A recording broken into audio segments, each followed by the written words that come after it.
Acá estamos, ¿cómo están? Buenas noches, esto es solo una vuelta más. Largamos la semana con toda, y con toda es las agujas del reloj. Vamos a ir presentando, en este caso, Adriana Amado. ¿Cómo están? Buenas noches. Ahí está, tiene algo para... ¿Qué clase? A ver, ponga por favor a Adriana Amado.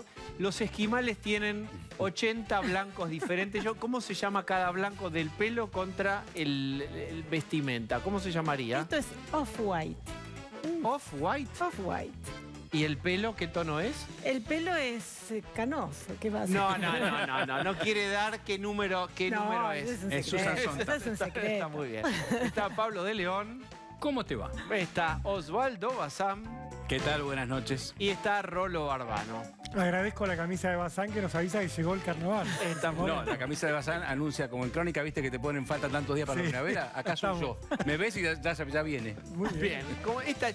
¿Vieron? ¿Te acordás de la secundaria que era siempre el mismo chiste y en un momento decís, en el segundo recreo va a venir el chiste de fulano y decís, me doy cuenta que lo estoy esperando. Es siempre la misma tontería, pero la estoy esperando. Reconozcámonos ahí en el segundo recreo. Está con nosotros, y ahora sí, un programa político serio de las 21, Fernán Quirós, ministro de Salud de la Ciudad de Buenos Aires. Ministro, ¿cómo estás? ¿Qué tal? Buenas noches. Un gusto estar acá con ustedes. Bien, quiero dar una vuelta por una noticia importante de hoy, una de las más importantes, que tiene que ver con vacunatorio VIP. Ustedes recuerdan que en el capítulo anterior la justicia había dicho será moral, será cuestionable éticamente, pero todavía no es penal. Bueno, novedades en el capítulo de hoy, Pablo de León.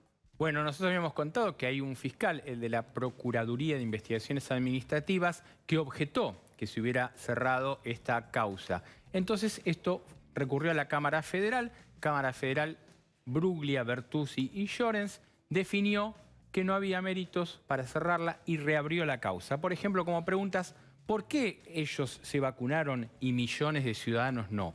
Entonces le indicó a la misma jueza que había cerrado la causa, la jueza Capuchetti, que investigue más en esta causa. Te lo explico así de sencillito. El vacunatorio VIP No debe tan ser deprisa investigado. para archivar. Archivero, cierre ese cajón, todavía este expediente hay que revisarlo un poco más. Exactamente, con un fallo muy duro de estos tres camaristas, muy duro, muy contundente, como esto de decir, ¿por qué algunos se vacunaron antes y otros no? Esta cuestión de saltarse la fila, la justicia considera que debe investigarse, no la reprende a la jueza de sacarle la causa y decirle, no, señora magistrada, usted tiene que investigar y tiene que investigar más y saber por qué pasó esto. Bien, obviamente vamos, en la primera pelota del partido nos toca incomodar a Fernán Quirós, que habitualmente no gusta de los temas más políticos, pero indudablemente la figura del esencial es la figura polémica, porque si yo te encajo a vos el cartel de esencial, como una libre circulación y libre vacunación. ¿Qué pensás vos de esa figura que se usó en ese momento? Zanini, por ejemplo, se vacunó como esencial, o primero como personal médico, ¿no? Se había vacunado. Sí, sí. ¿Cómo se usaron personal esas etiquetas? estratégico, estaba categoría como estratégico. Sí. Nosotros siempre dijimos en la ciudad que no nos parecía apropiado empezar con todas las categorías al mismo tiempo, ¿no? Como se empezó en aquel momento en algunos lugares del país. Y si vos mirás cómo fue la vacunación de la ciudad de Buenos Aires, primero se vacunaron los trabajadores de la salud. Cuando estábamos completando esa vacunación, abrimos directamente por edad. Y el personal estratégico lo dejamos en el cuarto grupo, que es el orden en que estaba primariamente... Por ejemplo, ¿vos estabas vacunado de entrada? No, yo no me vacuné ni con el personal de salud ni con el personal estratégico, me quedé a vacunarme con mi grupo de edad. Por eso que tengo la primera vacunada nada más. Porque en realidad decidí acompañar al último grupo que era el que tenía mi edad. Pero déjame por la inversa, si alguien dijera, digamos, con otra cabeza, dice, pero ¿no era peligroso vos que estabas circulando por centros de salud y en contacto con gente que podría eventualmente tener, que estuvieras vacunado? Mira, hay gente que opina de esa manera y yo la respeto. Yo lo que me pareció importante, así como hizo todo el gobierno de la ciudad, porque si vos te fijás, Horacio hizo exactamente lo mismo. Y se contagió. Y todas las autoridades hicimos todo lo mismo en la ciudad. A nosotros nos parecía muy importante, como siempre digo, las autoridades tenemos que cumplir a rajatabla las políticas públicas que reciben los ciudadanos, porque es la mejor manera de comprender lo que significa cumplirlas, ¿no? Así que nosotros tomamos esa decisión. Por supuesto que algún pequeño riesgo corrimos porque yo he estado y estoy todavía por todos los hospitales, por todas las salas de terapia intensiva, pero tomé la decisión de vacunarme con la gente de mi edad y estoy esperando ahora mi segunda vacuna.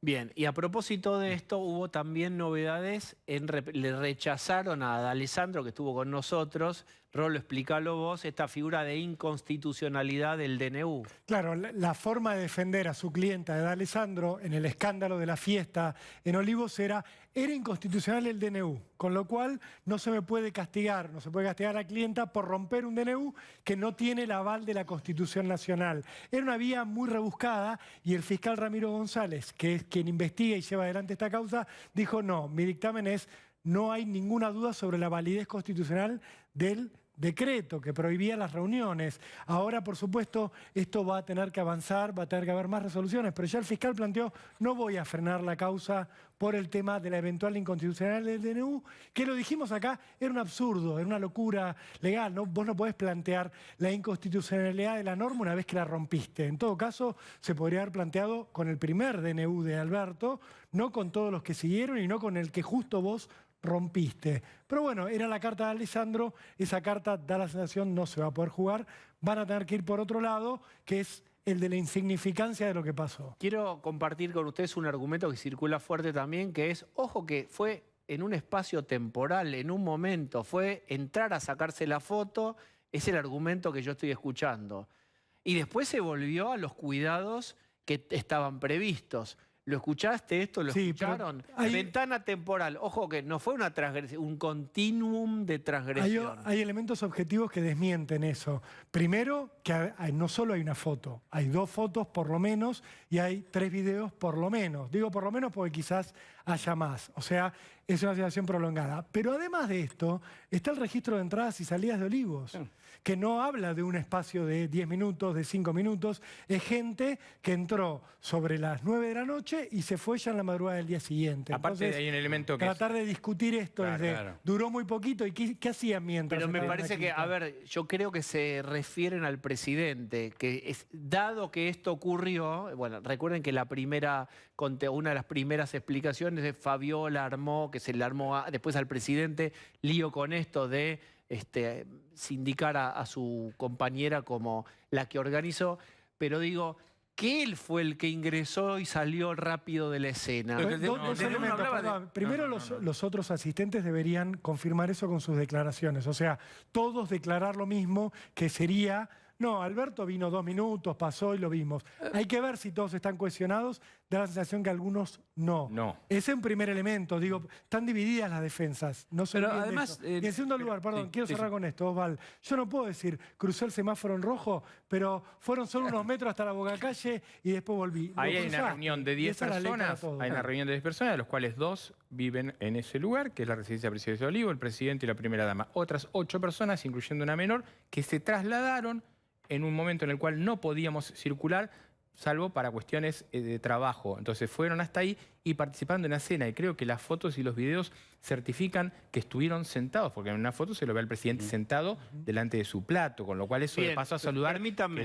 Pero además, ahí está. Pero además me permite preguntarle al ministro, digamos, ahora nos vamos a meter con los temas estrictamente médicos, pero esto es algo que no termina más, porque hubo esta novedad de que la justicia le rechazó al abogado de una de las asistentes. ¿Cuál es tu mirada sobre esto?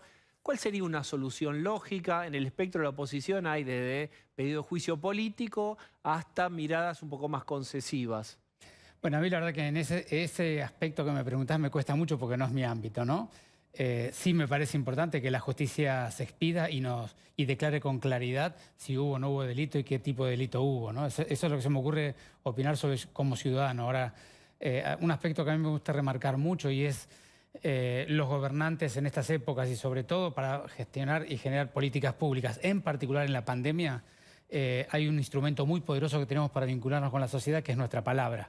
Y la pérdida del valor de la palabra es un daño muy grave para cualquier gobernante, ¿no? Y que uno tiene que trabajar rápidamente en recomponerlo. Pero, y ahora, ante la inminencia de una variante que puede ser grave y que puede requerir nuevas medidas de aislamiento, ¿cómo se hace para convencer a la sociedad de que tiene que cumplir medidas? Por eso mi comentario, justamente, Adriana, es si vos tenés que trabajar en dialogar con la sociedad y acordar cómo atravesar un dolor social tan profundo como este, y eso significa para todos resignar, perder o dañarse en algún aspecto individual, la palabra es el único instrumento que es capaz de construir ese vínculo, porque la palabra, la relación, la confianza... Claro, pero ya está dañada la palabra. Bueno, ¿Cómo se hace ahora? Por eso, para mí hay un aspecto que es el gobierno nacional va a tener que trabajar intensamente en recomponerlo, porque no solamente por el tiempo que le queda de gobierno, sino porque la pandemia aún no está terminada. Y por supuesto que nosotros en la ciudad hacemos un esfuerzo enorme por cuidarla en todo momento, porque es lo que nos ha permitido con los porteños acordar en cada momento cada cosa, y lo hemos podido hacer con cierto grado de masividad, digamos, no con todo el mundo, por supuesto, porque hay miradas, somos personas que tenemos miradas diversas, pero con la enorme mayoría, ¿no? ¿Cuán esencial era respetar en julio del año pasado la prohibición de las reuniones de más de 10 personas? Bueno, digamos, acá hay un marco que es jurídico legal y otro marco que es sanitario. Te hablo ¿no? de lo sanitario. Desde ¿Cuán lo importante sanitario, era que en respetáramos? el mes de julio estábamos en la ciudad de Buenos Aires, julio y agosto fueron el pico de la ola del año pasado. De manera que era un momento muy particular, que toda la sociedad estaba haciendo un enorme esfuerzo, y era el momento donde ya la cuestión económica y la cuestión de los niños empezaba a pegar o a dañar de manera más significativa. Ese era un momento bastante particular. Eso está bueno recordarlo porque uno también hace fuerza para olvidarse los momentos malos, que por ejemplo tu hijo podía salir o hija un ratito por día. ¿Recuerdan? Sí, pasamos por eso, hubo momentos complicados. Quiero ahora acelerar, quiero una vueltita más sobre esto, que es, no la pasó bien Ginés, la pasó muy mal en un restaurante, ahí lo insultaron, fue todo esto lo que pasó, miren.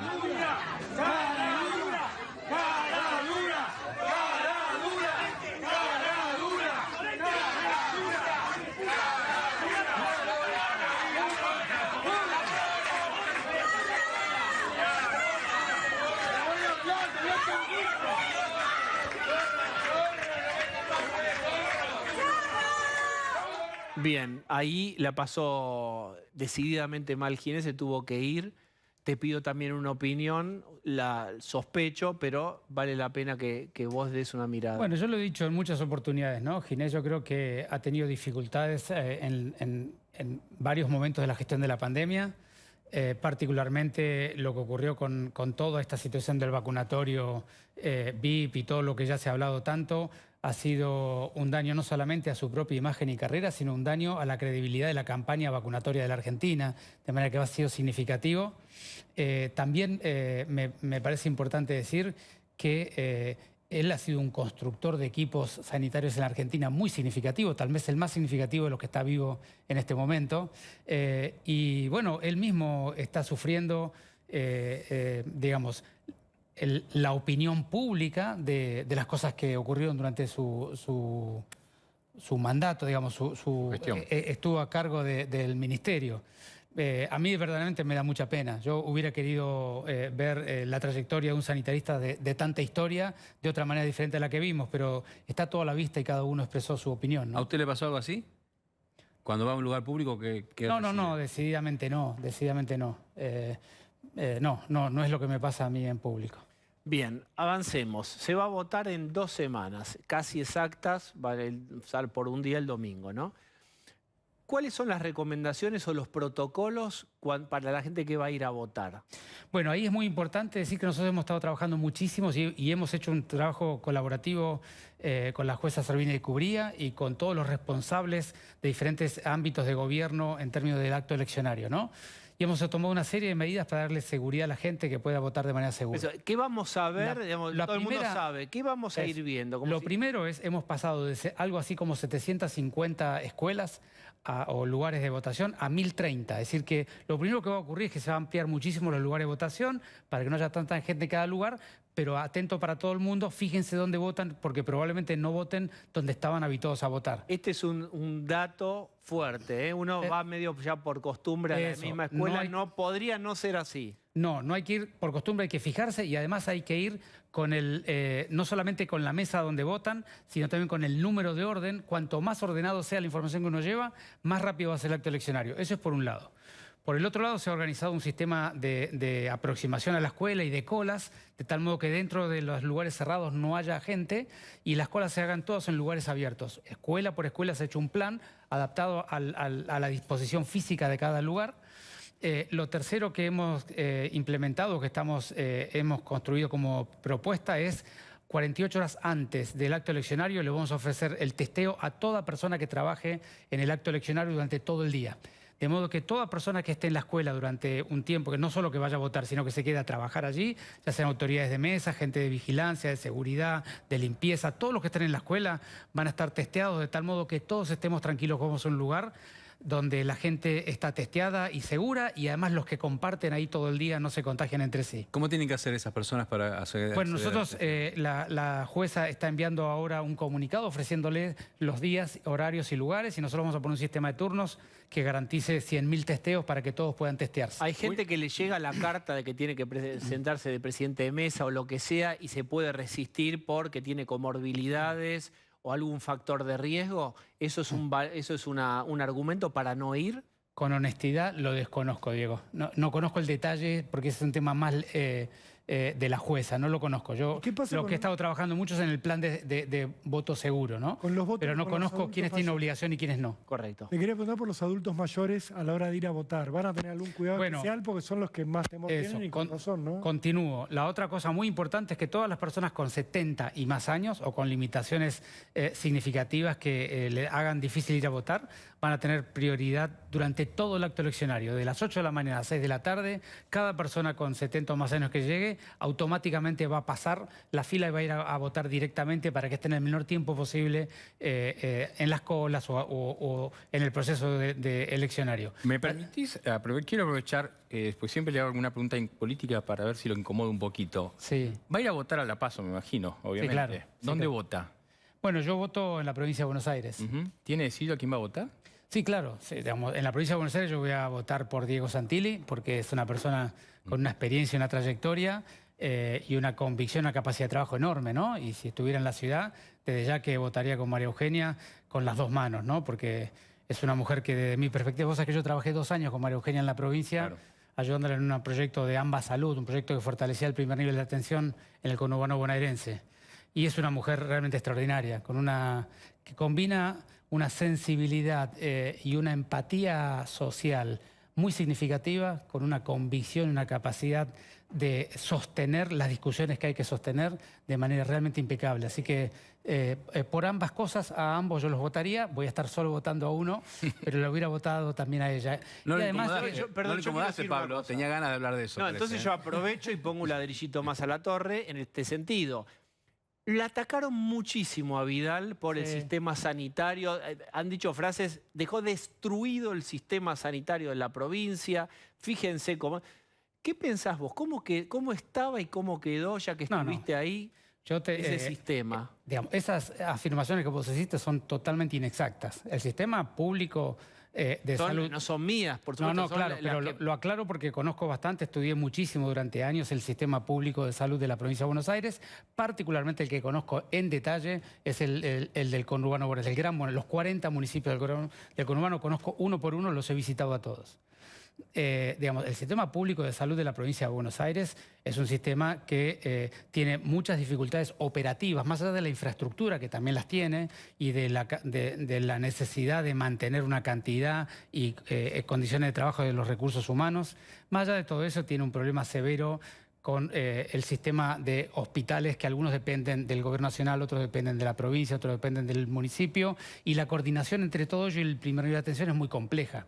Ahora, María Eugenia, en ese sentido, los 2 años que yo estuve, hizo una tarea muy importante y no me gusta nunca hablar de lo que yo hago, pero yo coordiné ese proyecto de fortalecimiento del primer nivel de atención, que es donde empiezan todas las soluciones y donde se encuentran todos los vínculos con la comunidad, en el primer nivel. Allí trabajamos nosotros con un plan en 40 municipios, llegamos a iniciar 20 municipios, dejamos terminados 160 centros de salud, salas o centros de primer nivel, contratamos más de 6.000 trabajadores nuevos de salud del primer nivel de atención, nivelamos yo no sé, los perdóname ingresos. que te interrumpa groseramente, porque yo no sé qué le pasa a la gente que nos está mirando, pero uno tiene esta sensación que tan tardíamente uno escucha una voz que da algunos datos, algunos elementos para evaluar acerca de qué pasó en esa gestión. ¿Cómo te sentís vos hablando? Porque uno está acostumbrado a escucharte sobre la Ciudad de Buenos Aires y ahora dando una mirada sobre la provincia que no tuvo una defensa en todos estos meses, frente a ataques severísimos que se daban como una verdad. La provincia quedó detonada en su sistema de salud. A mí me gusta hablar solamente de lo que conozco en detalle, porque para hablar de otras cosas no tengo nada que aportar más que un ciudadano, cualquier otro ciudadano, ¿no es cierto? Pero de esto lo conozco muy bien. Nosotros, y vos podés ir a algunos municipios, podés ir al municipio de Lanús, podés ir al municipio de Quilmes, podés ir al el de 3 de febrero, podés ir al de Ezeiza. Parece que el doctor va a tener que atender una emergencia en vivo. Hacemos un... ¿Qué debería hacer Bazán? Disfrutemos. ¿Quiere tomar agua? Solamente... ¿Qué tiene que hacer Bazán en este descansar momento? unos segundos que se atragantó. Bien, creo que tengo que ir a mi casa. Bien, esto es hermoso, que pase en vivo. ¿Algo más? ¿Qué pasó a vos? Bien, continuemos con el rigor periodístico. Pero te contaba y es en serio. Es decir, el esfuerzo que se hizo en el proyecto de coordinación de Ambas Salud, implementando historia clínica electrónica, hoy hay 6 municipios que tienen historia clínica electrónica montada, se montó toda la infraestructura tecnológica, se puso las aplicaciones, se vinculó con la historia clínica electrónica de la ciudad. Vos podés intercambiar información entre la ciudad y algunos municipios del conurbano. Ya te dije, se agregaron un montón de trabajadores y niveló el nivel. Faltaban camas. No, bueno, vamos por partes. Yo te estaba contando del primer nivel de atención, que es donde se resuelve el 80% de la problemática de salud de la comunidad, y sobre todo es el lugar donde la comunidad y el sistema de salud se vinculan. Porque uno siempre piensa en la cama y en el hospital, pero lo primero que hay que hacer es entender es la comunidad qué necesita, qué quiere y qué prioridades tiene. El vínculo entre el sistema de salud y la comunidad está en el primer nivel de atención, y cuando eso no funciona bien, lo único que ocurre es que las guardias se llenan de gente. Entonces, cuando vos tenés un sistema con guardias llenos de gente, lo que te pasa es que te anda mal el primer nivel de atención, no la guardia. Entonces, nosotros trabajamos muchísimo el primer nivel de atención, hicimos un trabajo enorme, y no lo hizo María Eugenia solo, lo hizo cada uno de los intendentes de nuestro espacio y de los espacios de la oposición, que trabajamos todo el tiempo juntos. Está bien, pero cuando llegaron Kicillof y Goyán y empezó la pandemia, dijeron todo lo contrario, que el sistema de salud de la provincia era un desastre y que no estaba preparado para afrontar el tema de las internaciones y las... Bueno, pero son cosas diferentes, ¿no? Vos un sistema de salud de la envergadura y de las problemáticas históricas del sistema público de la provincia no lo vas a resolver ni en 1 año, ni en 2, ni en 10. Lo que tenés que hacer es un plan de largo plazo y resolverlo, ¿no? El plan de largo plazo significaba, primero, fortalecer el primer nivel de atención y vincularse con la comunidad. Segundo, trabajar en el cuidado de las urgencias prehospitalarias, el famoso SAME. Luego, fortalecer las guardias y los quirófanos. Y luego, el nivel hospitalario común. Ese era el plan que tenía María Eugenia. Naturalmente, es un plan de 10, 15 o 20 años. Y lo que María Eugenia dejó es un SAME bien instalado, dejó un primer nivel de atención con un modelo que se podía continuar, y de hecho el gobierno ingresante de Axel y de Goyán lo continuaron a este proyecto que yo te estoy contando. No de la misma manera, pero eso está muy bien, con el estilo de ellos, pero lo continuaron. Y luego, por supuesto, el nivel hospitalario. Pero digamos, nadie va a resolver un sistema público de salud de tamaña envergadura en un par de años.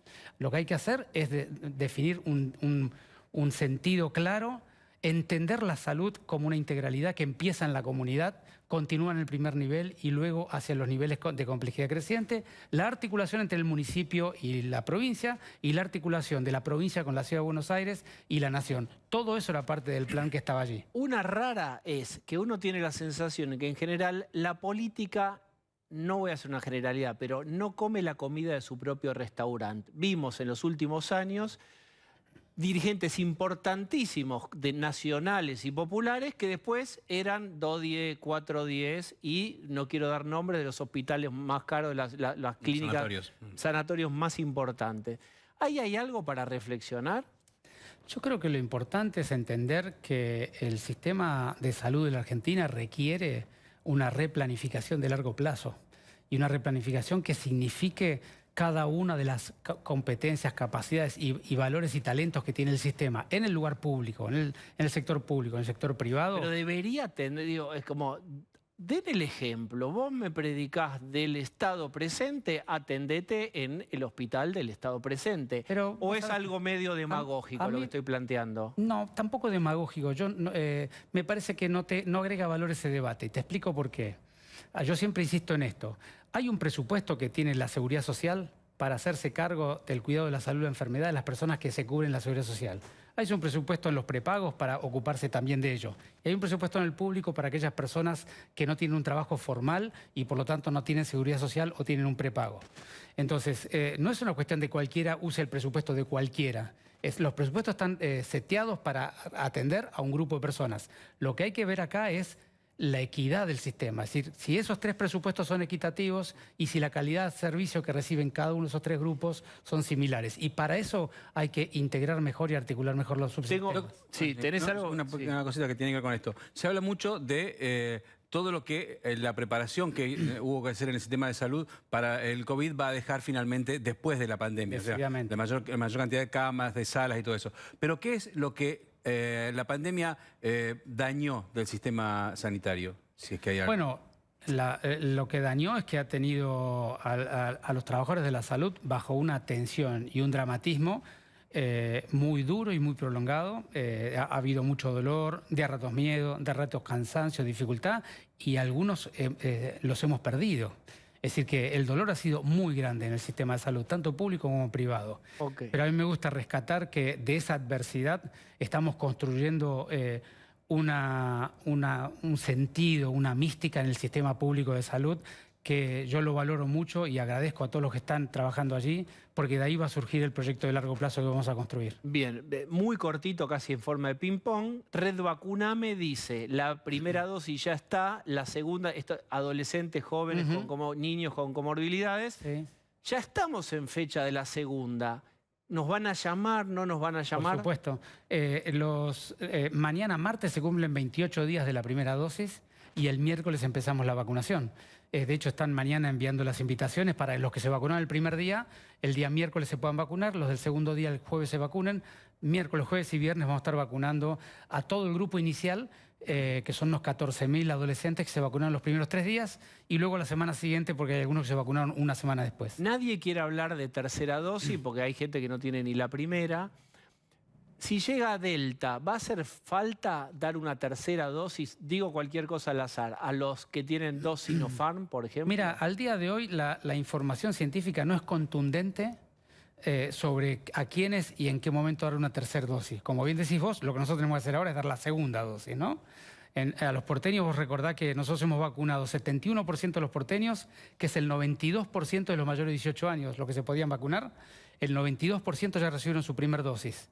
Y 44% de los porteños, que es el 57% de los mayores de 18 años, ya tienen su segunda dosis. Tenemos que llevar ese 44% de porteños al 70%. Eso es lo que tenemos que hacer. Ahora, una vez que terminemos con eso, naturalmente, para los últimos meses del año, el debate será si todavía la inmunidad es suficientemente alta como para seguir protegiéndonos. ¿De qué vacunas?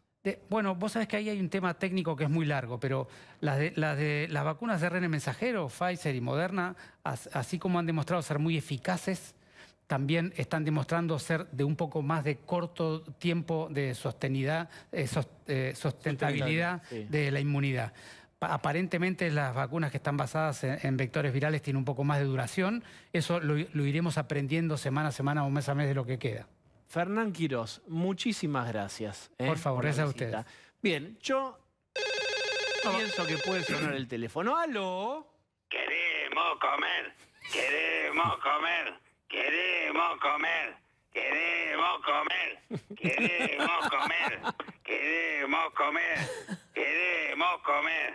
¿Qué hace, Dieguito?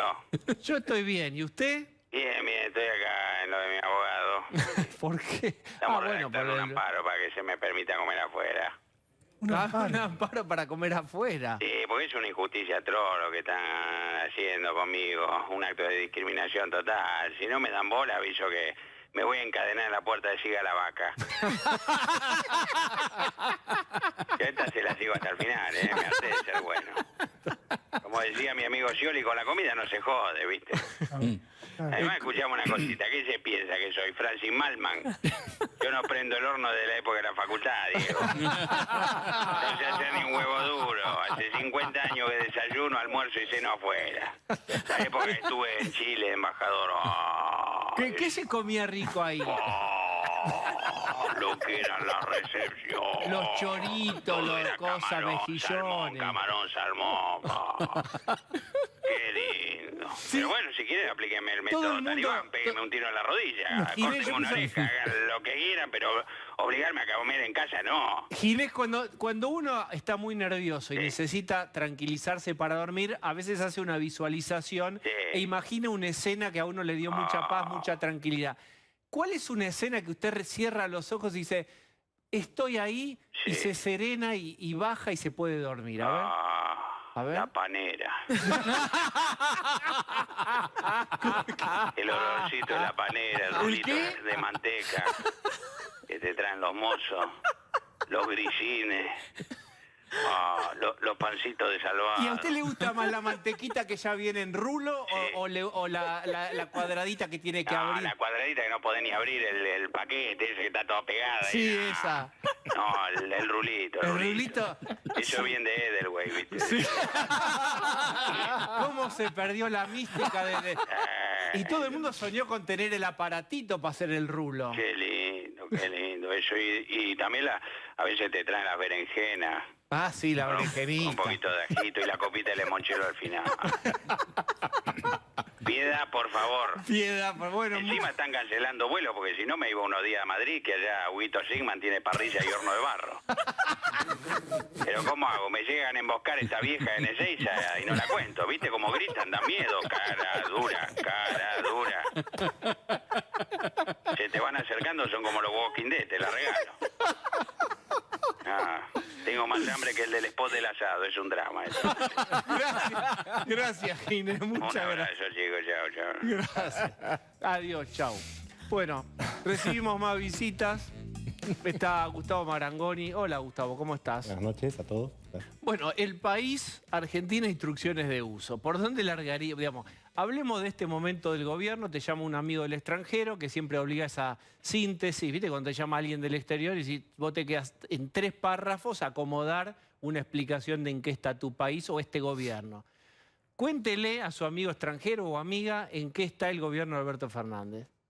Bueno, no precisamente en el mejor momento, frente a una elección a la que llegaba competitivo con algunos distritos donde sabe que puede ganar con más facilidad, digamos, norte y sur del país, con algunos distritos donde pierde con facilidad, digamos, Mendoza, Córdoba, la ciudad de Buenos Aires, y con partidos que pueden ser más al fleje. Quizás hoy es cuestión de mirar más las distancias por las que se supone que ganan los que ganan donde van a ganar y las distancias por las que pierden, concretamente. En la provincia de Buenos Aires, hasta hace poco tiempo, por lo menos de acuerdo a las encuestas, todos decían, bueno, el peronismo está 5, 7 puntos arriba. La pregunta es, hoy, ¿eso sigue siendo igual? Difícil saberlo.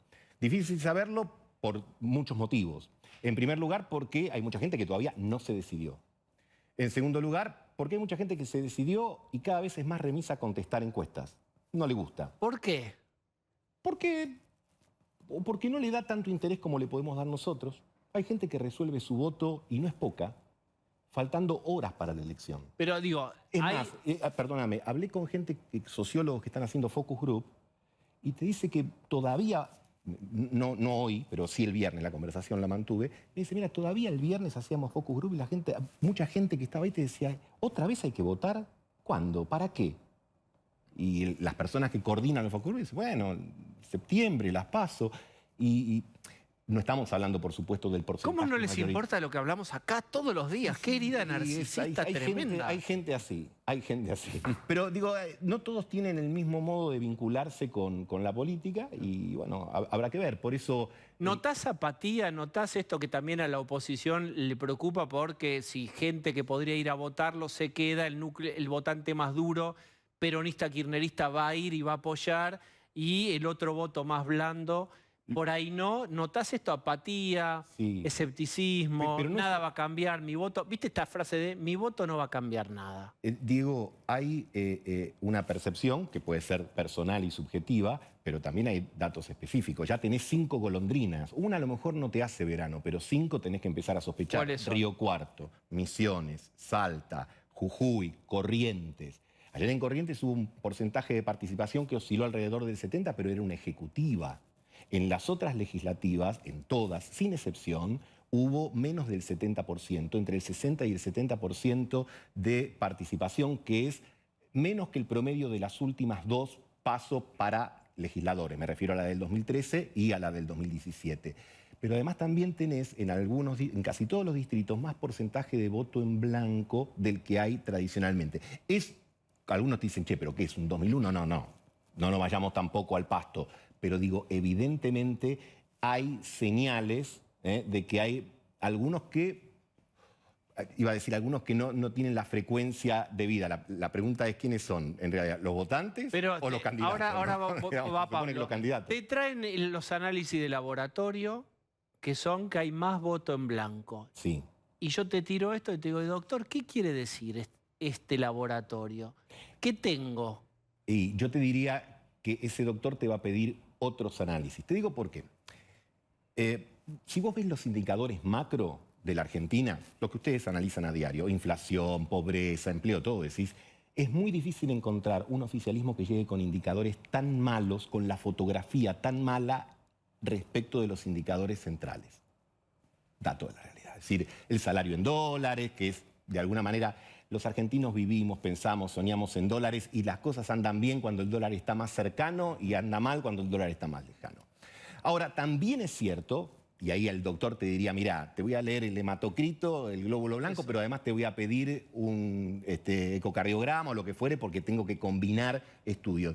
Pero también es cierto que en los últimos meses venís recuperando del quinto subsuelo, pero venís recuperando. Entonces, una pregunta es, sacando los que ya están definidos, los que no votarían por los candidatos del otro aunque fuesen la Virgen María y José de San Martín, porque hay gente que está y te dice, yo voto al frente de todo y por más que enfrente haya gente, no lo voy a votar. Y a la inversa, sacando ese porcentaje y los que tienen su voto decidido, el 15-20% restante, ¿en qué va a poner su foco? Lo va a poner en la cuestión económica y va a decir, bueno, venimos zafando y yo recuperé parte del laburito, por lo tanto, o hay más circulación, entonces lo peor ya pasó y, bueno, ya está. O va a estar con la factura, ya no se usa más el talonario de papel, pero digamos, o va a estar muy enojado, está bien. Bueno, exactamente. ¿Y eso es un 20%? Más o menos, sí. Son los que definen, ese 20% Sí, claro. Son los que definen el partido. Es la película,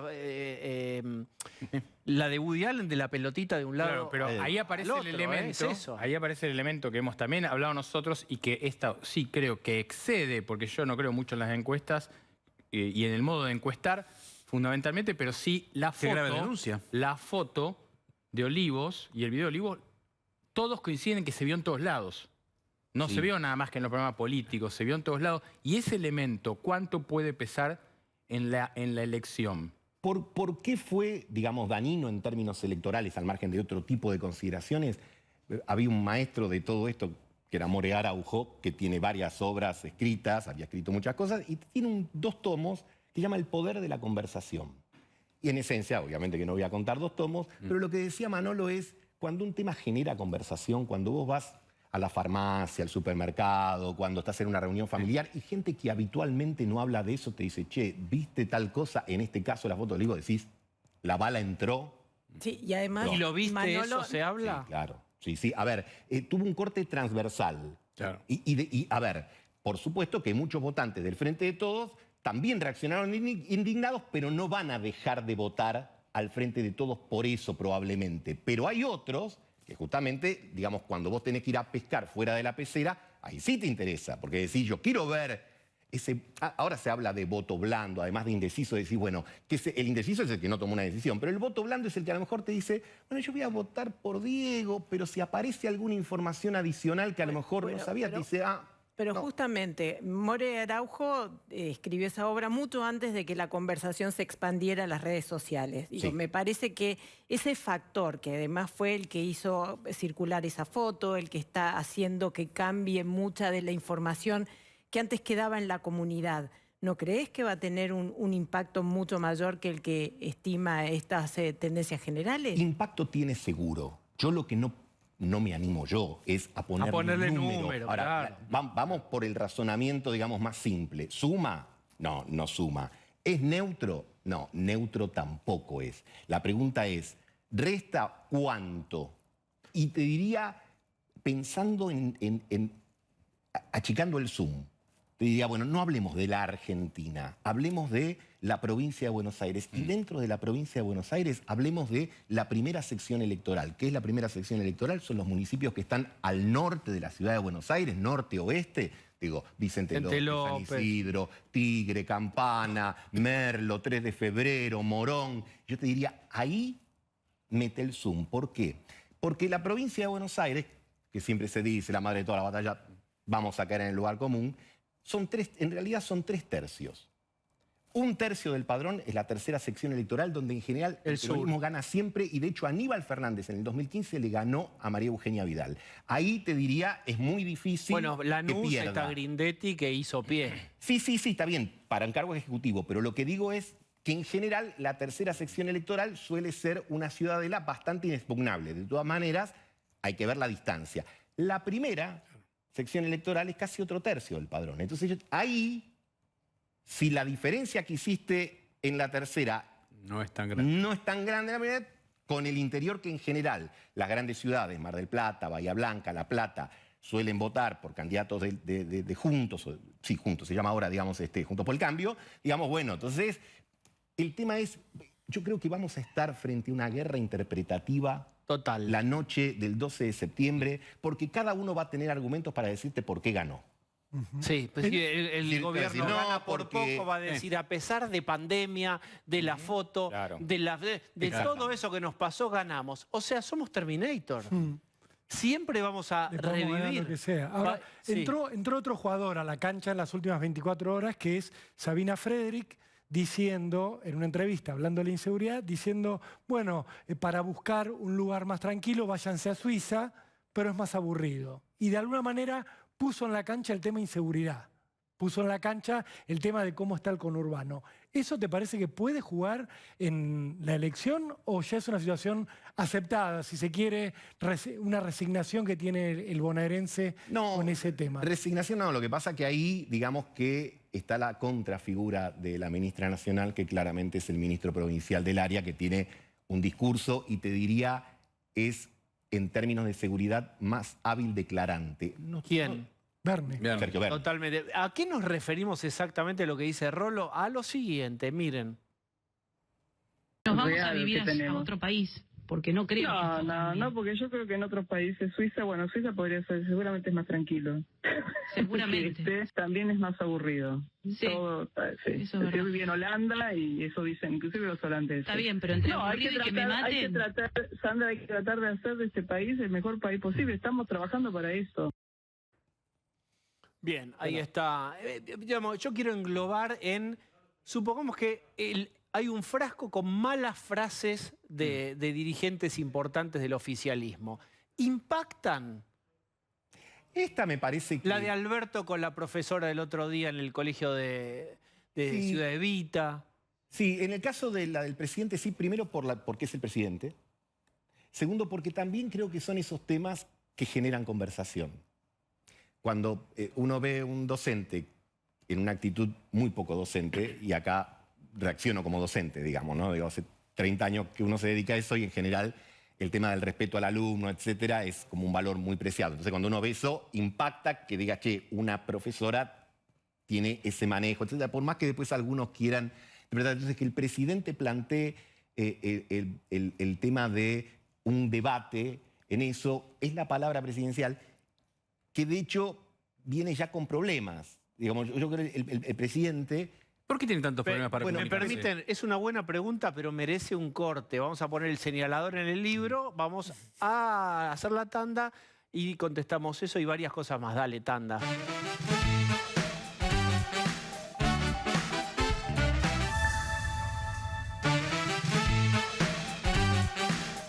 Osvaldo Bazán, ¿usted recuerda que por la edad ya olvidó que iba a preguntar? ¿Yo iba a preguntar algo?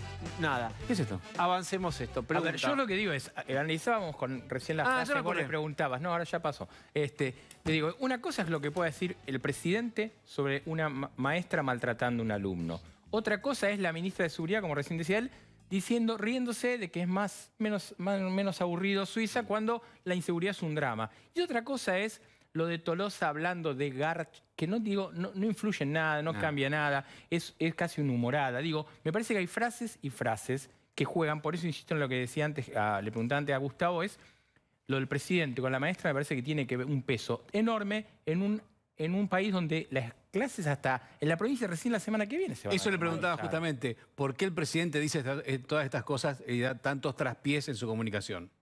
Hablábamos en el corte de fútbol, en realidad, pero voy a utilizar una analogía futbolística que se usa mucho. A veces está la tendencia de patear el córner y cabecear por parte del presidente.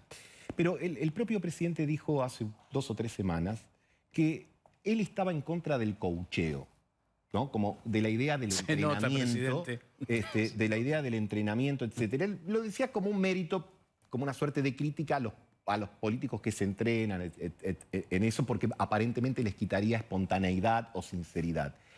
Y particularmente, por supuesto que yo no soy quien para darle consejo a nadie, menos al presidente, pero creo que debiera revisar esa situación, porque, a ver, cualquiera de nosotros, en un examen, cuando íbamos al colegio, o la facultad, o en cualquier otro ámbito de la vida, uno muchas veces ensaya lo que va a decir, y hasta te diría que hace cosas que, si nos ve un tercero, parecen ridículas, ponerse frente a un espejo, practicar. Bueno, ¿por qué no debiera hacerlo el presidente o cualquier persona que tenga responsabilidad, sobre todo teniendo en cuenta que estamos en un mundo de interpretaciones, y yo coincido con lo que se decía recién acá. A lo mejor la frase de la ministra Federic es algo que muchos decimos habitualmente, bueno, no somos Suiza, como diciendo este país es más entretenido, pero en contexto de la política y de la campaña, te sacuden todo y todo lo que digas. Pero Marangoni, la pregunta es por qué todo el equipo de estrategia de campaña que existe y está comandado por Curel y por toda la gente que además ganó premios por la campaña anterior, no lo asiste al presidente.